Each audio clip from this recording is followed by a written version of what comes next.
मैं डॉक्टर अनीता यादव, सह आचार्य हिंदी। आज हम हिंदी साहित्य के इतिहास के अंतर्गत आधुनिक काल पर चर्चा करेंगे। बीए तृतीय वर्ष के हिंदी साहित्य के प्रथम प्रश्न पत्र के अंतर्गत आधुनिक हिंदी कविता पाठ्यक्रम में संकलित है। आधुनिक काल का समय संवत 1900 से लेकर अब तक है। आधुनिक काल का उपविभाजन, इसका प्रारूप इस प्रकार समझा जा सकता है। पहला भारतेंदु युग, दूसरा द्वैतीय युग, तीसरा छायावादी युग, चौथा प्रगतिवादी युग, पांचवा प्रयोगवाद और नई कविता का युग। आधुनिक काल को समझने के लिए पहले आधुनिक शब्द का अभिप्राय जानना आवश्यक है। आधुनिक शब्द दो अर्थों में ध्वनित होता है। पहला, मध्यकाल से भिन्नता, और दूसरा नवीन अलौकिक दृष्टिकोण।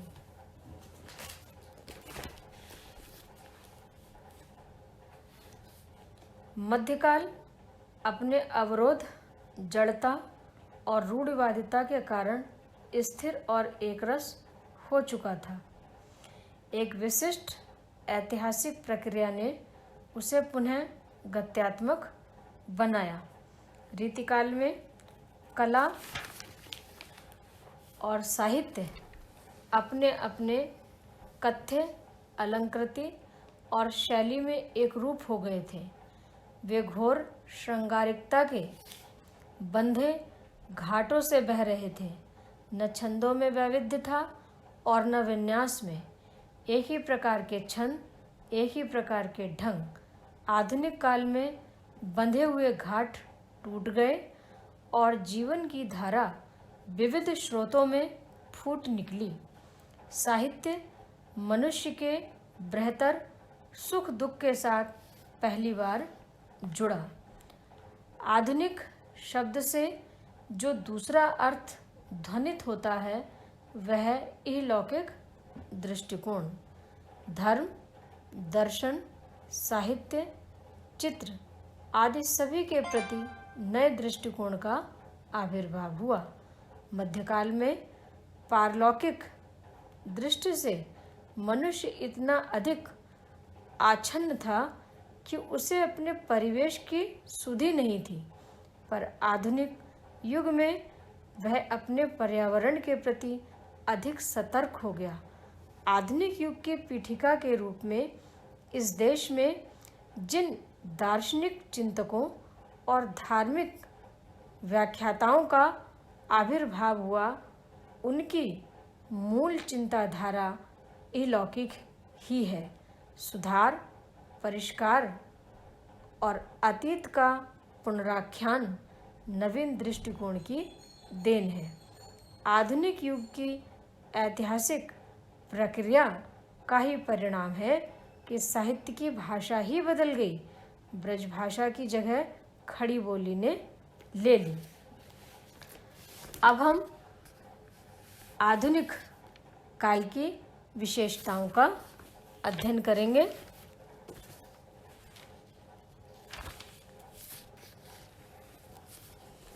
आधुनिक काल की विशेषताओं के अंतर्गत देश प्रेम की भावना।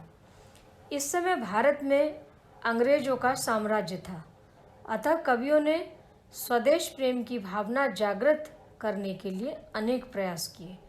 कवियों ने नवयुवकों में नवीन उत्साह एवं चेतना का संचार किया, जिससे देश विदेशी शासन से मुक्त हो सके।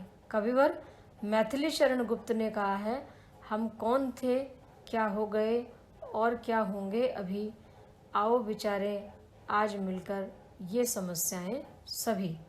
इस काल के प्रमुख कवि भारतेंदु हरिश्चंद्र, श्रीधर पाठक, अयोध्या सिंह उपाध्याय, जगन्नाथ दास रत्नाकर, मैथिली शरण गुप्त, जयशंकर प्रसाद, सूर्यकांत त्रिपाठी निराला, सुमित्रा नंदन पंत, महादेवी वर्मा, राम नरेश त्रिपाठी, रामधारी सिंह दिनकर, सोहनलाल द्विवेदी, हरिवंश राय बच्चन अज्ञे तथा धर्मवीर भारती हैं।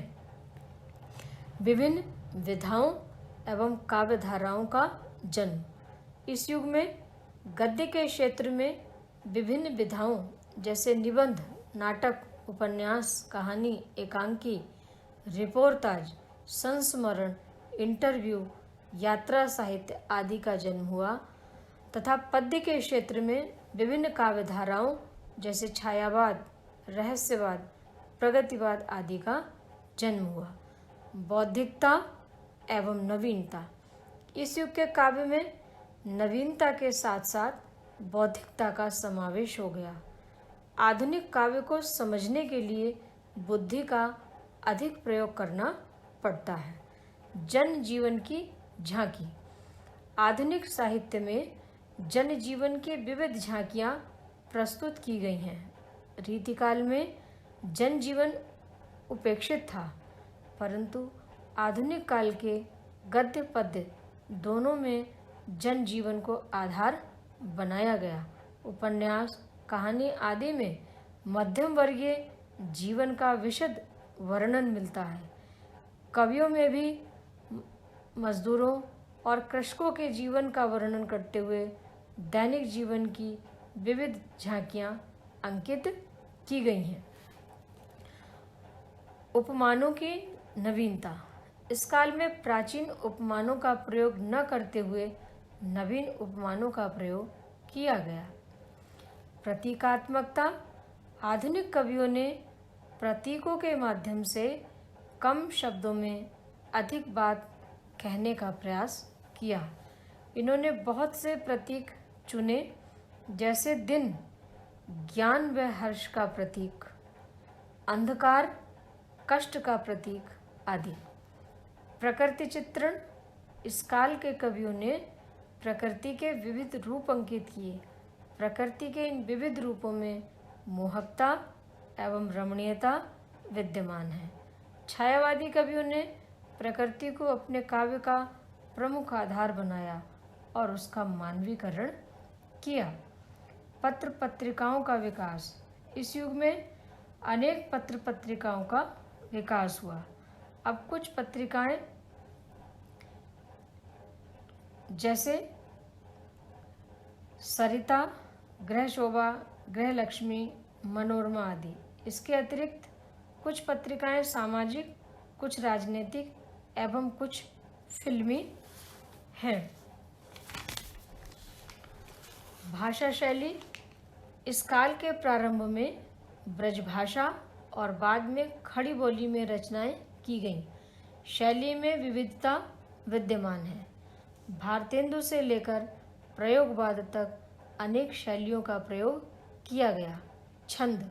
छंद की दृष्टि से इस काल में मुक्तक व अतुकांत छंदों का प्रयोग किया गया।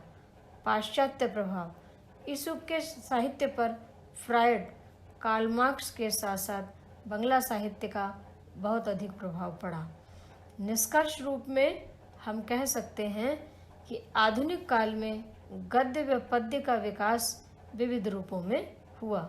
नवीनता, बौद्धिकता, देश प्रेम, प्रतीकात्मकता, उपमानों की नवीनता आदि इसकी मुख्य विशेषताएं हैं। डॉक्टर बच्चन सिंह के शब्दों में आधुनिक काल अपने ज्ञान विज्ञान और प्रविधियों के कारण मध्यकाल से अलग हुआ। यह काल औद्योगिकरण, नगरीकरण और बौद्धिकता से संबद्ध है, जिससे नवीन आशाएं उभरी और भविष्य का नया स्वप्न देखा जाने लगा। धन्यवाद।